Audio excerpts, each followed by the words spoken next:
Estamos ao vivo do plenário para a primeira edição do Jornal da Alerj. Minha convidada de hoje é a deputada estadual Marta Rocha e nós vamos falar sobre um projeto da parlamentar que foi incluído na ordem do dia de hoje e será discutido pelos parlamentares durante a votação daqui a pouco aqui no plenário. Boa tarde, deputada. Obrigada pela sua participação. Eu que agradeço de poder estar discutindo aqui um projeto que daqui a pouco vai estar sendo examinado pelos meus colegas parlamentares. E é um projeto importante para as mulheres, né? A senhora quer que nas embalagens dos anticoncepcionais conste a informação sobre o risco da trombofilia. Como é que surgiu a ideia desse projeto? Eu sou uma leitora assídua de jornal, então examinando uma matéria, eu percebi que uma mulher havia morrido em razão da trombofilia. E no diagnóstico dessa morte, havia uma indicação do uso do anticoncepcional. Há uma incompatibilidade daqueles que têm trombofilia com o uso de anticoncepcional. E por quê? Porque a trombofilia ela pode gerar um infarto, ela pode gerar embolia pulmonar, ela pode acarretar problemas na fertilização, ela pode acarretar o aborto de forma repetida. E o anticoncepcional, ele é um medicamento acessível a qualquer pessoa, né?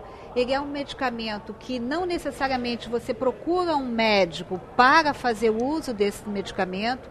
E a trombofilia, ela só é detectada a partir de um exame específico de sangue.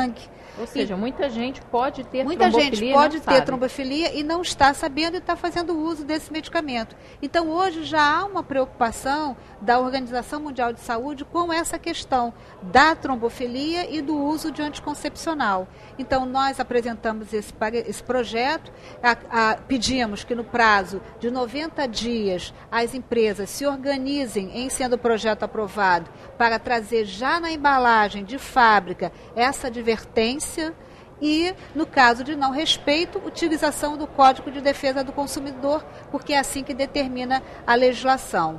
E há um outro projeto meu que determina que no momento que um médico decidir submeter uma mulher ao uso de anticoncepcional, que ele não o faça sem proceder a esse exame de sangue específico para verificar se essa mulher tem ou não trombofilia. Esse é um segundo projeto. Nesse momento que a gente está querendo mesmo é trazer a debate essa discussão e trazer informação, porque informação é poder. Se essa mulher souber que tem trombofilia, ela vai fazer o uso de um outro medicamento e não vai colocar a sua saúde em risco. Porque não é normal, não é comum o médico pedir esse tipo de exame, né? Não é comum. E hoje o anticoncepcional está à disposição de todos, né? As mulheres das mais diferentes idades, qualquer que seja a sua classe social, até porque o medicamento é um medicamento economicamente acessível a todas as camadas, se dirigem a um posto, recebem ou a uma farmácia e adquirem esse uso de um anticoncepcional que é, na verdade, a maneira mais corriqueira, né, de evitar uma gravidez indesejada. Então, eu aprendi na minha instituição, eu sou delegada de polícia por formação, que informação é poder. Então, o que a gente está querendo é empoderar as mulheres com a informação e de forma direta e imediata garantir a saúde da mulher. Agora, todas as embalagens de anticoncepcionais têm que vir com essa informação sobre o risco da doença? Todas as embalagens virão. Nós temos vários exemplos que são importantes assim na questão do fumo, né? Qualquer que seja o uso, a escolha do cigarro que eu faço, eu tenho lá, né? Que fumar faz mal à saúde. A gente percebe assim quantas campanhas têm sido importantes levando informação. Então, todos esses medicamentos, ao saírem da fábrica, já trarão na caixa essa informação. E a lei dá um prazo de 90 dias para que a empresa se organize para que esses medicamentos venham com essa informação. Eu vou pedir só um minuto para a senhora, que a gente tem mais uma parlamentar ali direto do plenário. Natália também vai conversar sobre outro projeto que será analisado na ordem do dia. Natália. Boa tarde, Potira. Boa tarde a todos. Eu falo aqui direto do plenário, ao vivo, e tenho ao meu lado a deputada Ana Paula Rechuan, que tem um projeto na pauta de hoje que trata da questão das epidemias de dengue e de como deve ser feito para prevenir e o que deve ser feito num momento de crise. Deputada, esse projeto já passou em primeira votação, vem hoje em segunda votação e, sendo aprovado, segue para a sanção ou veto do governador. Como é que ele funciona na prática? A minha preocupação é uma ação concreta contra a dengue, que hoje é um problema de saúde pública, né? O mundo todo sofre a questão da dengue. Hoje, 2,5 milhões de pessoas podem pegar dengue. E no último ano, o Brasil houve um crescimento de 240% dos casos de dengue e 29% mais pessoas morreram por conta da dengue. Então, a minha preocupação é vigente de que nós possamos atuar concretamente na prevenção. E a grande dificuldade na prevenção da doença é a limpeza das residências. Por quê? É num potinho com água, é num pneu que está no quintal, que acumulou água, que o mosquito se instala e que você tem a dengue. Então, o projeto visa com que os agentes de saúde possam entrar nessas residências desde que eles estejam uniformizados, desde que eles estejam credenciados e possam fazer a vistoria do local, né, para orientar os familiares com relação a isso, porque nós tivemos em algumas cidades muita dificuldade do acesso aos agentes de saúde, precisando com que se entrassem com liminares judiciais para que eles tivessem acesso às residências, aos terrenos, às casas abandonadas, às piscinas que ficam nas áreas da região dos lagos, onde as pessoas têm casa de temporada. Fora de temporada, aquelas piscinas ficam ali e acabam sendo um reservatório para o mosquito e, às vezes, multiplicando muitas vezes os mosquitos e, com isso, aumentando a probabilidade de surto. Nós sabemos que os surtos, eles são cíclicos, ou seja, eles acontecem sistematicamente a cada 3 a 5 anos. Então, nós temos que fazer prevenção constante e é justamente nesse momento em que nós estamos fora do período de epidemia que nós temos que atuar. Obrigada, deputada, pelas suas informações. Como eu disse, Potira, esse projeto hoje será votado em segunda discussão aqui no plenário e, sendo aprovado, ele segue para sanção ou veto do governador. Eu volto com você daí, daqui a pouco eu estou de volta com mais informação aqui direto do plenário. Obrigada, Natália, pelas informações. Bom, deputada, nós falamos desse projeto que a senhora apresentou, que coloca a informação sobre o risco para pessoas que têm trombofilia nas cartelas anticoncepcionais. A senhora já adiantou um outro projeto, que é o exame. A mulher muitas vezes vai ao ginecologista e é receitado um anticoncepcional para ela e ela não tem a menor noção que aquilo também é um medicamento, né? As mulheres se acostumaram agora com a vida moderna de ter acesso ao anticoncepcional, compram aquilo e não sabem que é um medicamento que pode trazer vários riscos para a saúde, né? Na verdade, eu acho que a evolução do medicamento e os casos, conforme vão aparecendo, fazem com que a população mude o seu comportamento, o legislador fique atento a essas novas situações e os médicos também fiquem atentos. Então, um segundo projeto é que seja obrigado o médico a aferir a trombofilia, porque por vezes o resultado dela é danoso. Pode ser um infarto, pode ser uma embolia pulmonar e diretamente ligados à própria situação da gravidez. Naquele momento ela está usando o medicamento, porque naquele momento a gravidez não é desejada, mas isso não quer dizer que a gravidez será indesejada sempre. E o uso de forma inconveniente desse medicamento pode acarretar problemas na fertilização e pode acarretar também, mais adiante, um aborto de forma repetida.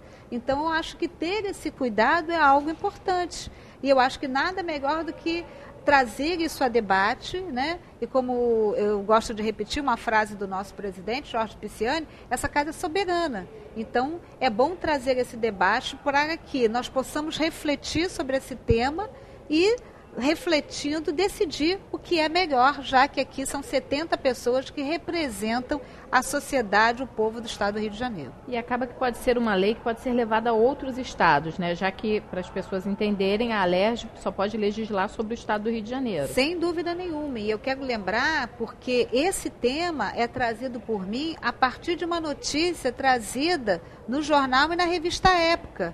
A revista Época me chamou a atenção que a própria Organização Mundial de Saúde estava verificando. Isso é um dado que vem surgindo nos debates sobre a saúde da mulher, né?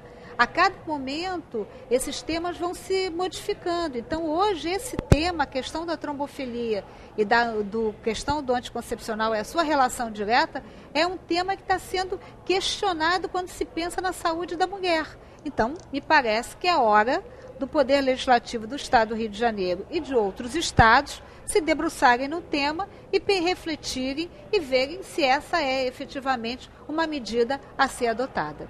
Deputada, a senhora fala sempre da saúde da mulher, que é uma defensora das causas femininas, mas fala também da segurança da mulher. A senhora é uma parlamentar da área da segurança, é delegada e preside uma CPI aqui na casa sobre a violência contra a mulher. Em que passo, em que pé está essa comissão hoje? Já existe alguma preparação para o relatório final? Nós estamos já no prazo do relatório final. A relatora é a deputada Zeidan. Eu quero destacar aqui dois importantes momentos da CPI. Primeiro, as audiências públicas itinerantes. E eu não posso deixar de elogiar a participação e de agradecer a participação da deputada Zeidan, que promoveu a audiência, nos ajudou a promover a audiência e foi quem presidiu a audiência da região ali de Niterói, Maricá, São Gonçalo.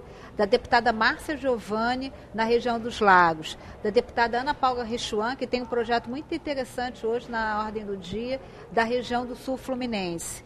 E da deputada Daniele Guerreiro, na região da Baixada Fluminense. Aliado a isso, nós também fizemos na região serrana e na região do norte, noroeste, que nós tivemos o apoio do deputado Bruno Dauari. E fora isso, nós tivemos o cuidado de ouvir todos os equipamentos, ou seja, aqueles que estiveram à frente, então os centros de referência, os abrigos, o Poder Judiciário, a Polícia Civil, a Polícia Militar, o Ministério Público, a Defensoria Pública, né? E não satisfeitos, fizemos uma sessão reservada, ouvimos 3 vítimas. Uma delas teve a parte do seu corpo queimada, quando essa mulher se recusou a voltar para o seu marido. Ele simplesmente derramou uma garrafa de álcool no corpo dela, ela tem queloides e marcas de queimaduras do pescoço para baixo. A outra teve 2 facadas no pulmão e 2 dedos decepados da mão direita. E a terceira, o seu filho, que era filho do seu ex-marido, foi morto pelo próprio pai, porque o pai achava que essa mulher, que esse filho estava protegendo a sua mãe. Então nós não estamos falando aqui daquela música que me desagrada, que diz que um tapinha não dói. Nós estamos falando aqui de atos de violência grave. Violência extrema. Extrema. Então, de atos de brutalidade, de atos de tortura, de atos de crueldade. Então eu quero destacar isso. Essa audiência itinerante, e aí o papel das deputadas que integram a CPI da violência contra a mulher, eu quero registrar aqui a importância do trabalho dessas deputadas por mim, ditas aqui, que nos ajudaram a construir essas audiências itinerantes, foi fundamental, porque através dessas audiências nós pudemos ouvir o Estado do Rio de Janeiro. Nós articulamos e conversamos e ouvimos cerca de 2.000 mulheres do Estado do Rio de Janeiro. Então nós ouvimos o interior, nós ouvimos a Baixada Fluminense, né?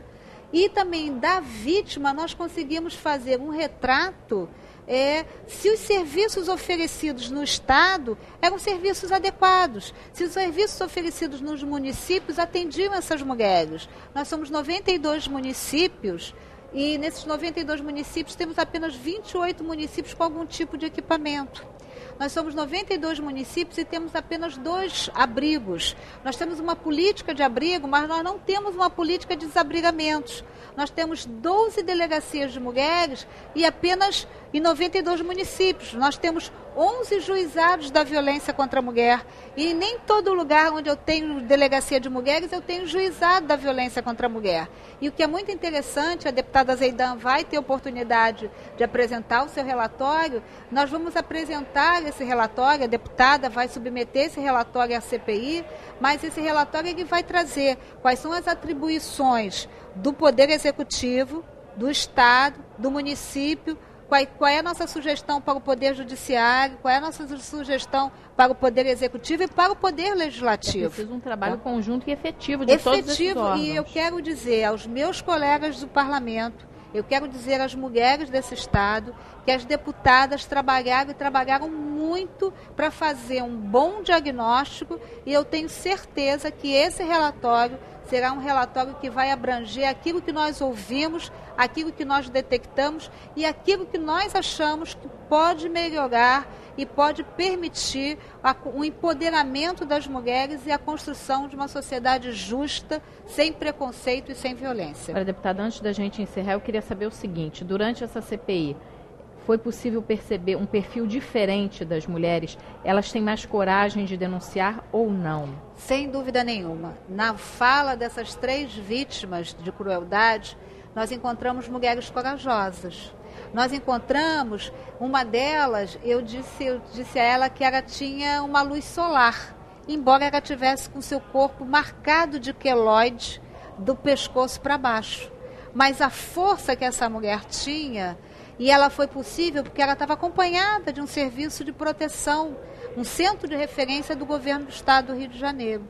Então, nós conseguimos perceber que a informação e a rede de proteção fortaleceu essas mulheres se sentem sujeitos de direito. Agora, não é possível ter 92 municípios e apenas 28 equipamentos para a disposição dessas mulheres. Então, muito há de se fazer e nós saímos daqui com a certeza que quando esse serviço está à disposição dessa mulher, essas mulheres saem fortalecidas. Bom, deputado, nós vamos voltar ao plenário para ver se a Natália Alves tem mais alguma informação sobre os projetos da ordem do dia. Natália. Oi, Potira. Além dos projetos das deputadas Ana Paula Rechuan e Marta Rocha, os parlamentares também vão analisar 2 mensagens do governo. A primeira altera uma lei para permitir que as organizações sociais possam fazer a gestão dos parques ambientais do Estado. E a segunda altera o Fundo de Habitação de Interesse Popular. Essas mensagens estão na pauta de hoje para que os deputados possam apresentar emendas aos textos e ainda precisam passar por 2 votações no plenário. Eu volto com você, Potira, me despeço por hoje. Obrigada, Natália.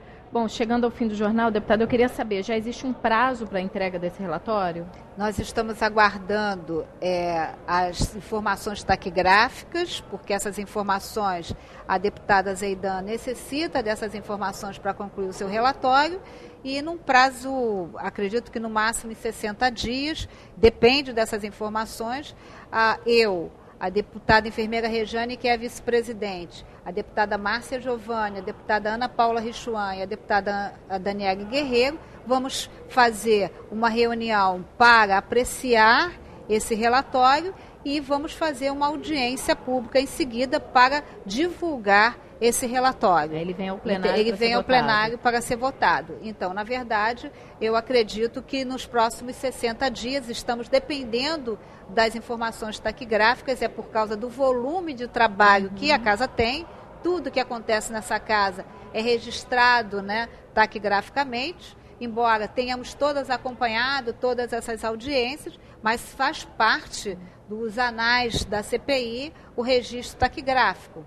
Então, eu acredito que nos próximos 60 dias estamos concluindo. E com o relatório aprovado no plenário, aí ele é enviado aos órgãos competentes para as providências. É enviado aos órgãos competentes e nós vamos estar aí fazendo toda a nossa peregrinação pela cidadania da mulher e levando, com certeza, sugestões ao governador Pezão, sugestões a todos os organismos, e nós vamos estar fazendo essa peregrinação. Bom, muito obrigada. Uma caravana da mulher. Com certeza. Muito obrigada, deputada, pela sua participação. Logo mais às 9h30 da noite, você tem as informações sobre as 3 CPIs que se reuniram hoje aqui na Alerj. CPI da crise hídrica, da Petrobras e a CPI do crack. Além das informações sobre as votações no plenário. A gente se encontra agora na próxima terça-feira, às 2h40 da tarde, direto do plenário. Uma boa tarde para você e daqui a pouco você acompanha as votações. Até lá.